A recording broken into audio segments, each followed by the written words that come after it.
So hi YouTube, here we are again, outside one of my water tanks, 3 meters high, 2.5 meters wide, contains 15,000 liters of storage for water. I rainwater harvest, so I bathe in non-chemical water, etc. Got more tanks up there, solar panels over there, totally off-grid, sustainable living, etc, etc. Anyway, back to the things at hand.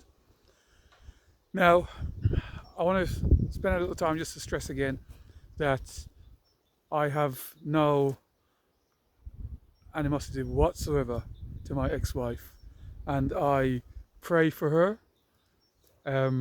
various times for her good and for things to be realized in her mind, that steps that has been taken has really caused grave harm to the children and also will have lasting effects on her life, regardless of when I'm put in prison or if I'm put in prison.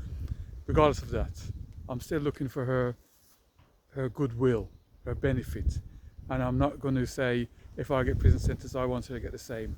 I'm not that judge who's going to pronounce that.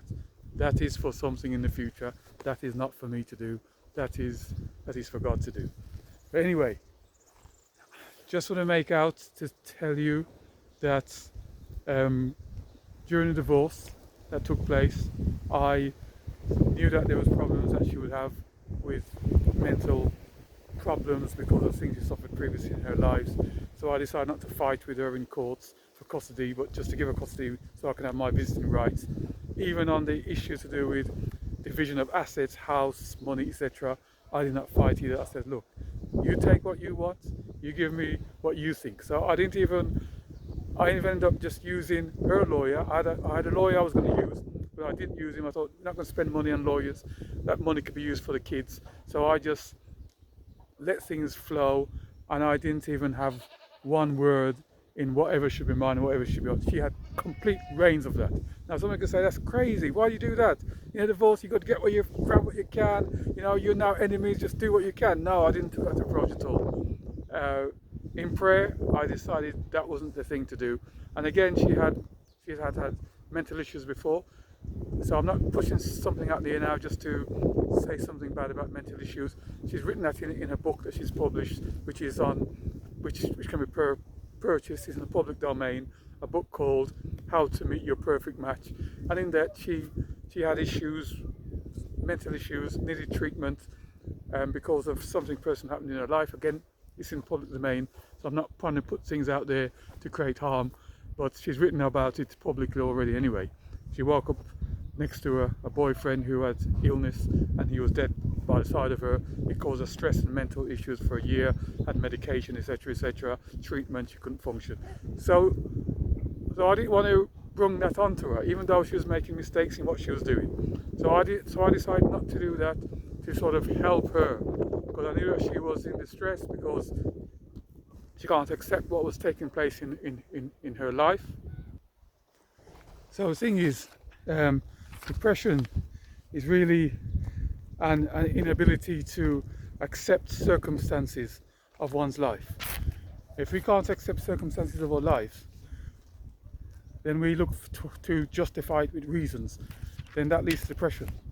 And so there's things around us that we can't control, and we're either going to accept it or we're going to fight against it, and we're going to find reasons why it's something to do other than ourselves.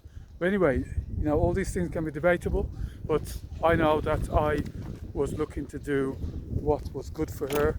I wasn't looking to inflict harm on her, and even though I believe that she's making the wrong decisions and things that she's doing, I still was never looking to do anything harmful to her, and I was always trying to work to do good. And I've got so many examples of that, even with friends that came over from England to visit us. Friends were in drunken state at the time. That was during the divorce. They hurt the children by lifting them up by their arms in a drunken state. I could have denounced them to the police. The children had to go to a local medical centre to be checked out for bruises, etc.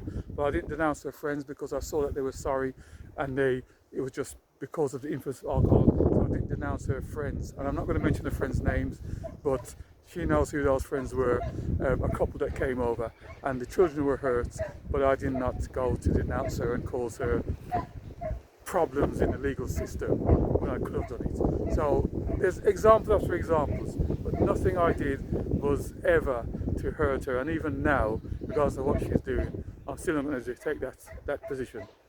What position she will do, she'll hurt her own self in her actions, but it's not going to be coming from my hands. Now, tomorrow I will definitely talk about what the crimes were and what the sentence was for each crime that I'm accused of, etc. So I will go into that tomorrow. So hold on, we're back tomorrow.